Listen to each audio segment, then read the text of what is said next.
In this video, I'll show how to restring an acoustic guitar.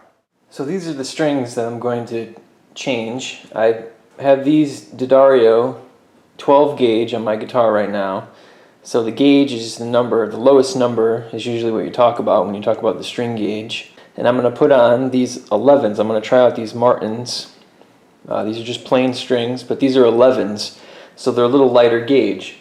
Now what that means is it's going to have an easier playability as opposed to the heavy gauge string. Heavier gauge string, you're going to have more volume because you have more vibrating mass on this bigger string. So they're going to be louder. So lighter strings obviously are not going to be as loud. They're going to be harder to play if you have a heavier gauge string. That's because it takes more tension to get a heavier gauge string up to the same pitch as a lighter gauge string. So it's going to be a little harder on your fingers, especially if you're doing bends and stuff like that. So a lighter gauge, a little easier to play, less volume, and maybe not as durable as a heavier gauge string. So lighter gauge string, there's some trade-offs to go into a lighter gauge. Most people like the playability factor, though, as their main factor for choosing lighter gauge strings. The first step to changing your strings is obviously to take off your old strings. So that's as easy as just turning the winding knob until you get lower and lower, and you're releasing all the tension off the strings. So once you have that string loosened up, it can start to be released. Then you want to take it off of the winding post up here at top. So get it out of the hole.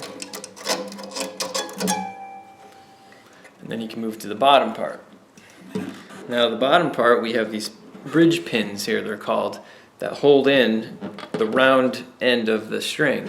So you have to pull these out. So what I like to do is take a pair of pliers and I just grab the end of these things. Now these things are just cheap plastic, so I don't care if I mar them up a little bit, but I do care if I mar up my wood on my bridge, so I don't want to be careful not to hit that. So I just give them a little jiggle.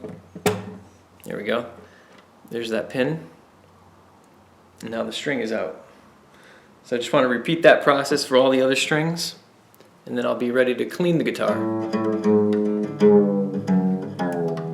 Now that I have all the strings removed, it's a good time to dust all the areas that you can't reach when the strings are on. So that's the first thing I'm going to do. Dust this whole bottom section, wipe off the fingerboard, and then I'm going to dust off the headstock here. I have my old strings here. These are the 12 gauge set that I just removed. Now I'm going to save some of these big strings for emergency backups and just keep them in my stash of strings. So I'm just going to roll them up into a circle. So what you do is you just make a circle like that and keep feeding the end through, and then you can make it in a nice little circular shape for storage. If you're on a budget and you want to reuse your old strings, you can get a little more life out of them by trying things like boiling them in water. I heard that can clean them up a little bit. Or even running them through the dishwasher. It might take some of the grime off and give them some additional life. I've just grabbed a damp paper towel and I'm just going to collect some of this dust that's here. And it's not a really wet paper towel, it's kind of dry. Okay, that's looking pretty good. I'm going to spray some of this polish on my fretboard. It's like a lemon wax polish. We're going to see how it looks after I spray this on. Okay, I have the polish on the fretboard, and I'm just going to rub it with this soft cloth that I have.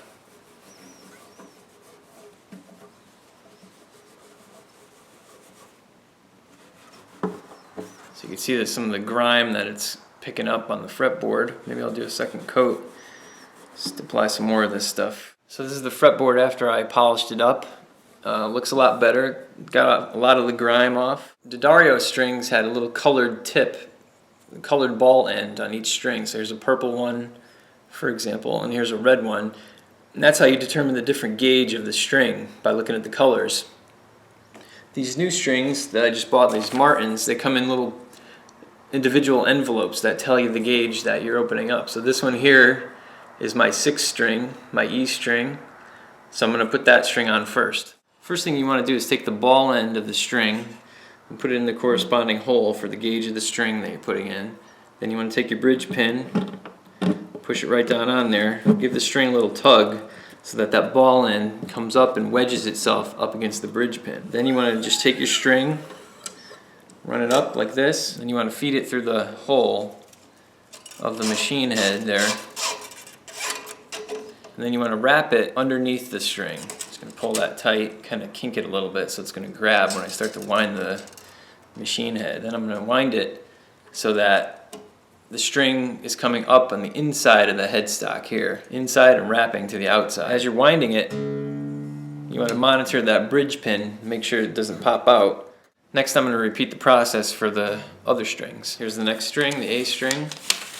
Take it out of its little envelope, put the ball end in, put the bridge pin in, then wind it from the inside to the outside, and I'm going to go underneath the string, pull it so it kinks a little bit. It's easier on these wound strings for that to happen. I want to see what direction I'm turning in. Make sure I'm going the right way. Keep an eye on that bridge pin. If that bridge pin is coming out, then I'm going to put my finger there while I'm tightening. And they make cranks so you can turn these really quick too if you want. Makes it a little bit easier, I guess, but I never really had a need for those. Okay, now I got some tension on there. So now I'm going to move on to the next string.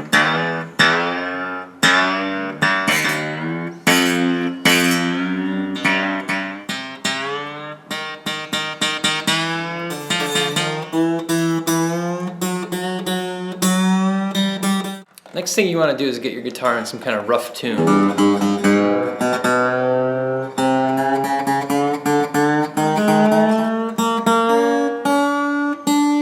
Next you just want to apply a little bit of tension to the strings.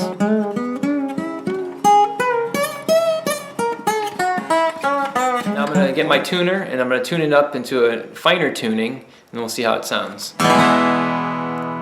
So much better tuning now. I've got all these loose string ends up here at the top and they're just rattling around making a lot of noise. What I'm going to do with these is I'm going to cut them off with a pair of wire clippers. This is actually the same pair of pliers I used to pull out the bridge pins, but it has a wire cutter section in the middle of it that I could use to cut these ends off. So that's what I'm going to do right now. I'm going to trim them pretty close so that there's not a sharp, dangerous point that I can poke my hand on. If you leave them sticking out too much, you'll find that they're pretty sharp. You can actually cut yourself if you jam your hand into one of these too hard.